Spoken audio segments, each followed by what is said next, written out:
बच्चों, आज हम करने जा रहे हैं एमए भाग 2 चौथा सेमेस्टर प्रश्न पत्र 1 का क्वेश्चन भाषा की परिभाषा और प्रकृति पर प्रकाश डालें।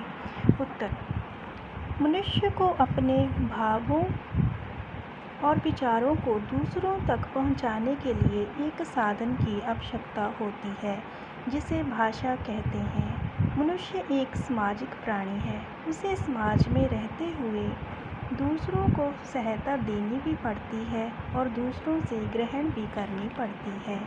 इसलिए उसे एक ऐसे साधन की आवश्यकता होती है जिसके द्वारा वह दूसरों के समक्ष अपने विचारों को प्रस्तुत कर सके।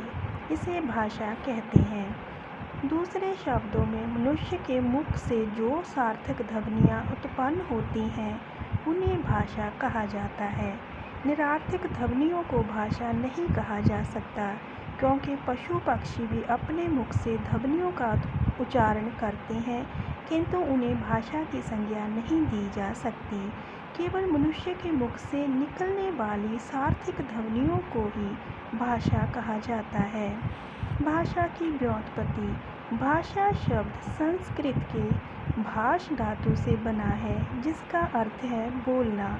इस प्रकार वे शब्द जिनका मुख से उच्चारण हो उन्हें भाषा कहते हैं। भाषा की परिभाषाएं।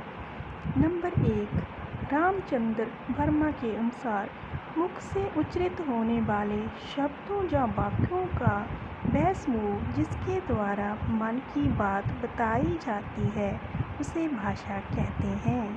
नंबर 2, बाबूराम सक्सेना के अनुसार मुख से उच्चारित होने वाले वह ध्वनि या शब्द जिनके द्वारा मनुष्य परस्पर विचार विनिमय करता है, उसे भाषा कहते हैं। भाषा की प्रकृति एवं विशेषताएं इस प्रकार हैं। नंबर 1, भाषा मूल रूप से मौखिक साधन है। भाषा का प्रयोग पहले मनुष्य द्वारा मूल रूप से मौखिक रूप में हुआ था। इसका लिखित रूप में प्रयोग तो बहुत देर बाद हमारे समक्ष आया। नंबर 2, भाषा चिन्हात्मक है।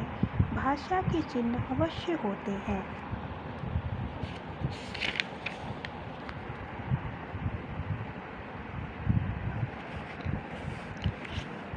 जिन्हें भाषा की लिपि कहा जाता है। प्रत्येक भाषा की अपनी लिपि होती है, जैसे पंजाबी भाषा की गुरमुखी लिपि, अंग्रेजी भाषा की रोमन लिपि, हिंदी भाषा की देवनागरी लिपि आदि। नंबर 3, भाषा परिवर्तनशील होती है। इसकी परिवर्तनशीलता को ही इसका विकास कहा जाता है। भाषा का प्राचीन समय जो रूप था, वह वर्तमान समय नहीं है। भाषा का जो वर्तमान समय शुभ रूप है, वह भविष्य में नहीं होगा। इससे स्पष्ट हो जाता है कि भाषा परिवर्तनशील है। नंबर 4, भाषा जन्मजात प्राप्त नहीं होती। भाषा कोई अर्जित की हुई संपत्ति नहीं है, जो मनुष्य को जन्म से ही अपने माँ बाप से प्राप्त हो जाए। बच्चा माँ के पेट में भाषा नहीं सीखता। मनुष्य भाषा परिवार समाज में रहकर ही सीखता है। नंबर 5, भाषा अनुकरण द्वारा सीखी जाती है। मनुष्य भाषा सदैव अनुकरण द्वारा ही सीखता है। बचपन में बच्चा अपने माँ बाप, भाई बहन आदि का अनुकरण कर भाषा सीखता है। यदि मनुष्य के बच्चे को वन में छोड़ दिया जाए, जंगली पशु पक्षियों के बीच उसका पालन पोषण हो, तो वह जंगली जीवों की आवाज़ें तो सीख जाएगा, किंतु भाषा नहीं सीख सकता। इससे स्पष्ट हो जाता है कि बच्चा अनुकरण द्वारा भाषा सीखता है। नंबर 6, भाषा एक सामाजिक प्रक्रिया है। मनुष्य समाज में रहकर ही भाषा का प्रयोग करता है। समाज के विभिन्न लोगों के साथ कोई व्यक्ति यदि संबंध स्थापित कर सकता है, तो केवल भाषा द्वारा ही। नंबर 7, भाषा सभ्यता की छतेरी है। भाषा द्वारा ही सभ्यता का संरक्षण होता है। भाषा ही किसी सभ्यता के संबंधी विचारों को मनुष्य के समक्ष लाती है। नंबर 8, भाषा एक व्यवस्था है। ध्वनि, शब्द, स्वर, व्यंजन आदि का यदि अलग अलग प्रयोग किया जाए तो इनका कोई अर्थ नहीं होता। यदि इन सब का एक साथ मिलकर प्रयोग किया जाए तो इनका अर्थ निकलता है। इससे स्पष्ट हो जाता है कि भाषा एक व्यवस्था है। नंबर 10 भाषा प्रतीकात्मक व्यवस्था है। प्रत्येक वस्तु का कोई न कोई नाम रखा जाता है, जैसे दर्पण, गोभी, गाय आदि। इन वस्तुओं के नाम वास्तव में भाषा के प्रतीक होते हैं। नंबर 11 भाषा में संरचनात्मक भिन्नता।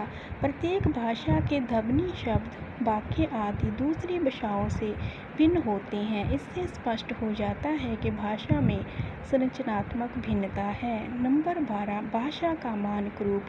पूरे राष्ट्र के विभिन्न राज्यों में हिंदी का प्रयोग भिन्न भिन्न रूपों में किया जाता है। भाव प्रत्येक राज्य में इसकी ध्वनियाँ, शब्द में अंतर है, किंतु फिर भी संपूर्ण राष्ट्र में इसका एक जैसा प्रयोग होता है, जिसे भाषा का मानक रूप होता है। नंबर 13 भाषा विचार विनिमय का साधन है। मनुष्य अपने विचारों को केवल भाषा द्वारा ही दूसरों तक पहुंचा सकता है। नंबर 14 भाषा ज्ञान का साधन। मनुष्य इतिहास, भूगोल, राजनीति शास्त्र, विज्ञान, गणित आदि विषयों का ज्ञान केवल भाषा द्वारा ही अर्जित करता है, इसलिए भाषा ज्ञान का साधन है। नंबर 15 भाषा द्वारा ज्ञान का संरक्षण। मनुष्य अपने ज्ञान को भावी पीढ़ियों तक पहुंचाने के लिए भाषा का आश्रय लेता है, क्योंकि भाषा द्वारा ही अर्थात भाषा के लिखित रूप में विभिन्न विषयों को लिखकर रखा जाता है। इस प्रकार भाषा द्वारा ही ज्ञान का संरक्षण होता है।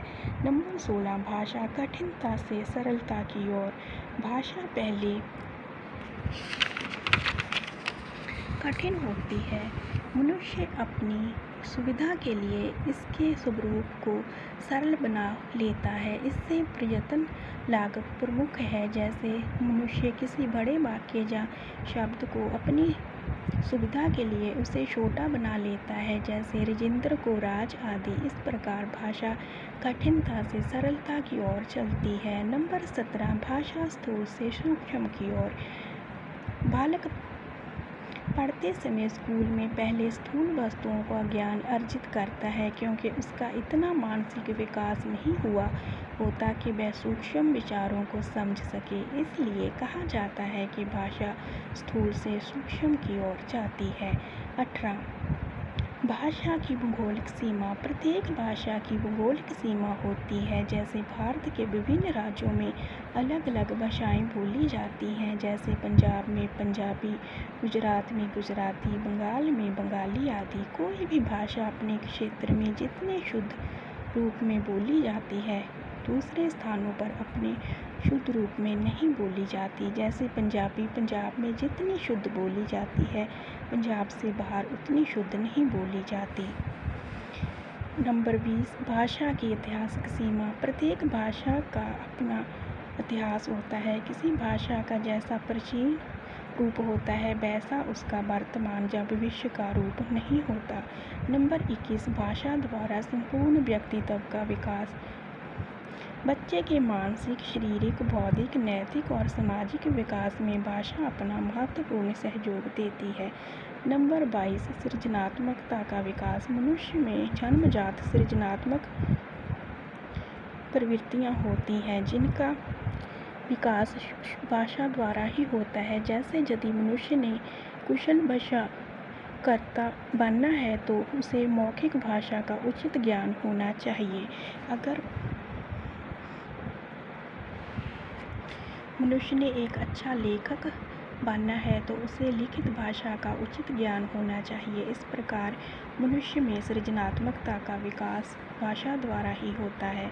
नंबर 23 भाषा राष्ट्रीय एकता की प्रतीक। एक राष्ट्र में विभिन्न राज्य होते हैं, जिनकी अपनी अपनी भाषा होती है, किंतु संपूर्ण राष्ट्र को भावात्मक एकता के सूत्र में बांधने के लिए एक अलग भाषा की आवश्यकता होती है।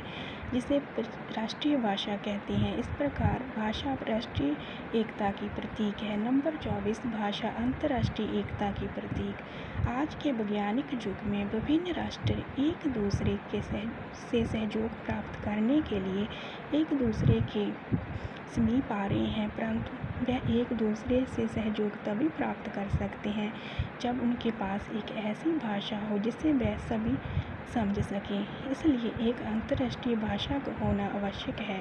आज अंग्रेजी अंतर्राष्ट्रीय भाषा है। इस प्रकार भाषा अंतर्राष्ट्रीय एकता की प्रतीक है। नंबर 25, भाषा मनोरंजन का साधन।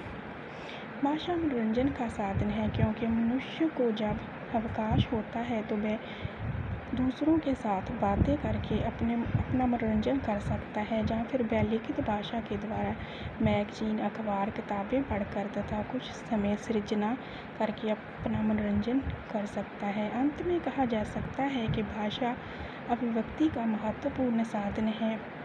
मनुष्य भाषा को विभिन्न रूपों में